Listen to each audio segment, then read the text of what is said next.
Çocuklar neden yalan söyler? İlk önce bir çocuğun yalan söylemesinin sakıncalı olup olmadığını veya endişe duyup duymamamız için ilk önce çocuğun hangi yaş aralığında ve yalanı hangi maksatta, hangi amaçla söylediğine bakmak gerekiyor. Özellikle 2 ila 6 yaş aralığında sembolik oyun dönemi dediğimiz dönemde veya buna erken çocukluk dönemi de deniyor. Bu dönemde söylenen yalanlar üzerinde aslında fazla endişe etmeye, kasılmaya gerek yok.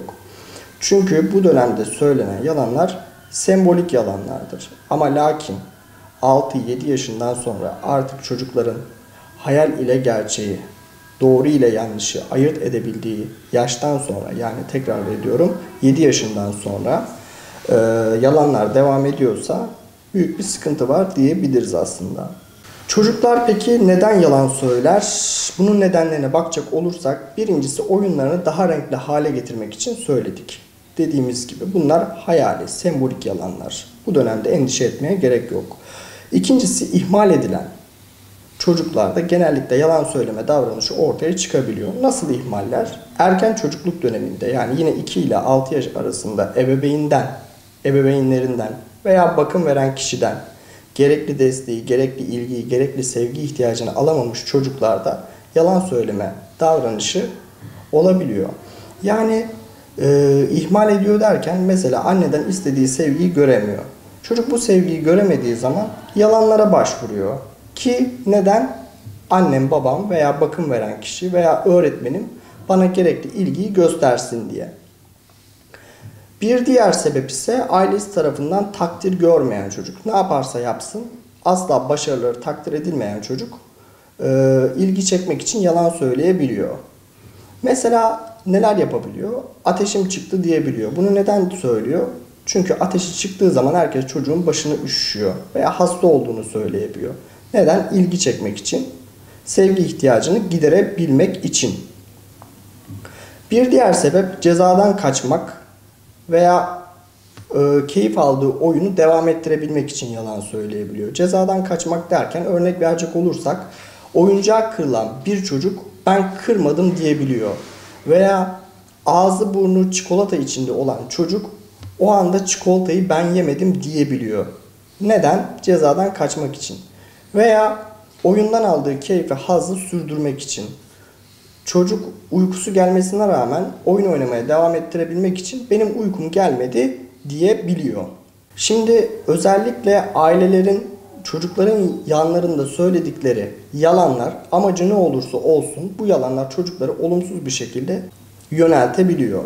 Bu sefer çocuk kendi ihtiyaç duyduğu zaman kendisi de bu tip yalanlara başvurulabileceğini düşünüyor açıkçası. Aile içerisindeki iletişim çok önemli. Aile içerisinde eğer ki fiziksel olabilir, duygusal olabilir, sözel olabilir, bu tip şiddete yönelik düşünce, duygu, davranışlar mevcutsa çocuk bundan olumsuz etkileniyor açık konuşmak gerekirse. Bu da çocukta ne yaratıyor? Korku yaratıyor. İyi bir rol model olmak çok önemli. Daha demin de bahsettiğimiz gibi çocuğun yanında yalan söylemek aslında bayağı sakıncalı. Çünkü çocuk neden? Rol model alıyor. Bir diğeri çocuğu asla başkalarıyla kıyaslamamamız gerekiyor.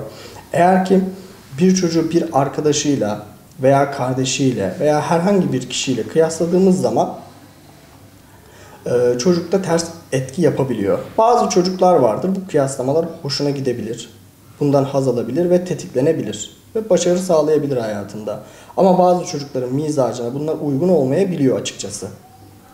Ve bu sebepten dolayı da çocuk yalan söyleme davranışına girebiliyor. Bir diğer sebep ise gerçek dışı beklentiler. Açıkçası her aile çocuğunun kendinden daha iyi bir geleceği olmasını ister.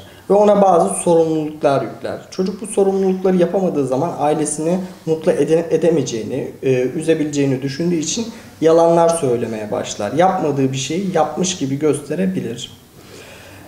Diğeri ebeveyn tutumları. Öyle ki çok baskıcı ailelerde dediğimiz gibi cezaya yönelik davranışlarda bulunan ailelerde genellikle çocuklar yalan söylüyor. Bundan bahsettik. Diğer bir aile tutumu ise aşırı ilgisiz.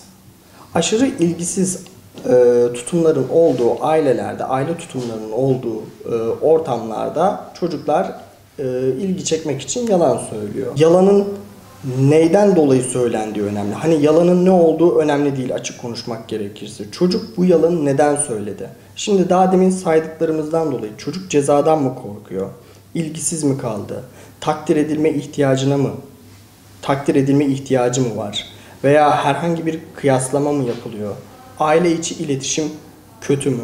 Çocuk neyden dolayı bu yalanı söylüyor? Yalanın ne olduğundan çok bunun altında yatan nedenlerin araştırılması aslında çocuğun yararına. Dediğimiz gibi 6-7 yaşından sonra çocuk yalanlarında ısrarcı oluyorsa ve bu insanlara, çevresindeki diğer varlıklara zarar vermeye yönelik hale geldiyse bir uzmana başvurulması şart.